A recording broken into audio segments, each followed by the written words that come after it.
আজকের মাঠের নায়ক প্রাঞ্জল। আমাদের বহু মানুষ আপত্তি করছিল প্রাঞ্জলকে নিতে। আমার মনে হয় প্রাঞ্জল বহু বড় রেফারি, কিন্তু ও ঠিক বড় ম্যাচটা টেম্পারমেন্ট নিতে পারে না।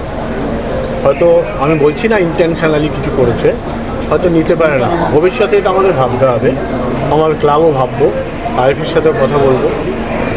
খুব কঠোরভাবে রেফারিং করিয়েছে, হয়তো অক্ষমতা এটাই প্রকাশ পেয়েছে।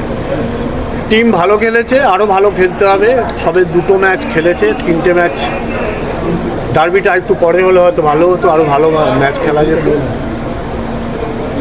আমরা আস্তে আস্তে ইমপ্রুভ করবো। আমাদের প্রচুর ছেলে আছে, আরও 15-20টা ছেলে আছে যারা আস্তে আস্তে লাইনে আসবে। এখান থেকে আমাদের সিনিয়র টিমে নিতে হবে, এই পরিকল্পনা আছে। হোপফুলি এবছরও আমরা 2-3টে ছেলেকে নিতে পারবো। তুই বলেছিলি যে একটা স্ট্রাইকার আসবে তামিলনাড়ু থেকে। হ্যাঁ, ও ছেলেটাকে নিয়ে দিল না, গোকুলাম ছাড়িনি। চেষ্টা করেছিলাম আমরা। আমিও একটা আনন্দের মুহূর্তে একটা জিজ্ঞেস করছি, ওদিকে গোকুলাম তো ছাড়লো না, কিন্তু সবাই জানতে চাচ্ছে আনোয়ার এবং তিনি হলো একদম। না, ওটা তো দিল্লি এফসি ভার্সেস মোহনবাগান, ওখানে তো আমাদের কী করা হচ্ছে?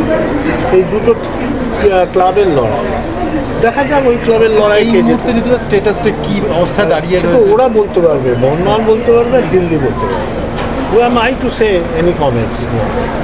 ভালো দেখা যাবে। কিন্তু ভবিষ্যৎ বলবে।